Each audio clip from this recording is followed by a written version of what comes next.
احمد محمد عبداللہ India سے، جمعے کو غسل کرنا کیا واجب ہے؟ دیکھیں حدیث میں نبی صلی اللہ علیہ وسلم نے جمعے کے دن غسل کا حکم دیا تھا، یہ صحیح حدیث ہے، اور اسی حدیث کی بیس پر امام مالک یا امام احمد بن حنبل ان دونوں میں کسی ایک امام کا مذہب یہ ہے کہ جمعے کے دن غسل کرنا واجب ہے، کیونکہ نبی نے حکم دیا۔ ظاہر ہے نبی کا حکم اصل یہی ہے کہ وجوب کے درجے میں ہوتا ہے جب تک اس کے خلاف کوئی دلیل یا قرینہ نہ ہو، لیکن جمہور کے نزدیک سنت مؤکدہ ہے، واجب نہیں ہے۔ اس کی دلیل یہ ہے کہ شروع میں صحابہ کرام چونکہ مزدور پیشہ لوگ تھے، یہ بھی حدیثی میں ہے،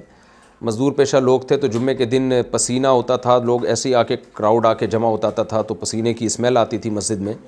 تو نبی صلی اللہ علیہ وسلم نے وجوبی طور پر حکم دیا تھا کہ لازمی غسل کر کے آؤ۔ لیکن جب صحابہ کے پاس مالی وسعت آ گئی اور مزدوری کم ہو گئی تو پھر یہ نوبت نہیں آئی، پھر جمعے کو مستحب اور سنت قرار دیا گیا، واجب کو منسوخ کر دیا گیا۔ تو اس لیے جمہور ائمہ کے نزدیک جو ہے، امام ابو حنیفہ، امام مالک اور امام شافعی، جمہور کے نزدیک جمعے کا غسل سنت ہے، واجب نہیں ہے۔ واجب ابتداء اسلام میں تھا، بعد میں اس کو منسوخ کیا گیا۔ لیکن بہرحال دیکھیں واجب ہو یا سنت ہو، سنت بھی کوئی کم چیز تو نہیں ہے۔ جب ہمارے نبی نے ہمیں حکم دیا ہے اور نبی چاہتے تھے کہ جمعے کو غسل کر کے آئیں، اور مسلمان قوم ہمیشہ سے جمعے کو غسل کرتی رہی ہے، تو ہمیں شاعر اسلام کا پاس رکھنا چاہیے، جمعے کے دن غسل کرنا چاہیے، اچھے کپڑے پہننے چاہیے، کیونکہ آج کل یہ چیزیں لوگوں میں ختم ہوتی جا رہی ہیں۔ شادی بیاہ میں جانا ہوتا ہے تو باقاعدہ ڈیٹول سے نہاتے ہیں، تیزاب سے نہاتے ہیں،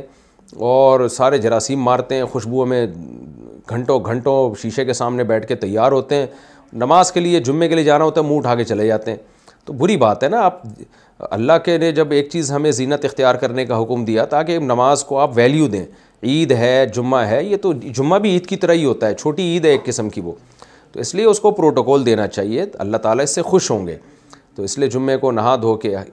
تیار ہو کے مسجد جانا چاہیے۔ اور دوسری بات، جو خواتین جمعہ پڑھنے نہیں جاتی وہ بھی گھر میں جمعے کو نہایا کریں، بچوں کو بھی نہلایا کریں، اچھے کپڑے پہنایا کریں۔ مسلمان قوم ہمیشہ سے یہ کرتی آ رہی ہے، اب یہ چیزیں ختم ہو رہی ہیں، تو احساس ہونا چاہیے جس دن جمعے کا دن ہو، مسلمان گھر میں پتہ چلنا چاہیے کہ آج جمعہ ہے، نہانے دھونے سے، صاف ستھرے استری شدہ کپڑے پہننے سے اس سے احساس ہوتا ہے، ورنہ یہ چیزیں آہستہ آہستہ جو اسلام کے شاعر ہیں وہ آہستہ آہستہ ختم ہوتے چلے جائیں گے ہماری زندگیوں سے، تو یہ بری بات ہے، اللہ کے غضب کو دعوت دینے والی بات ہے۔ تو خواتین کو بھی چاہیے گھر میں جمعے کے دن غسل کریں، کیونکہ جمعہ کے دن غسل صرف ان لوگوں پہ نہیں ہے جنہوں نے جمعہ پڑھنا ہو، بلکہ ان پر بھی کے لیے بھی سنت ہے جن کے جمعے کا دن مل گیا ہو۔ خود جمعے کا دن ایک فضیلت کا دن ہے جس میں غسل کرنا ایک فضیلت کی چیز ہے۔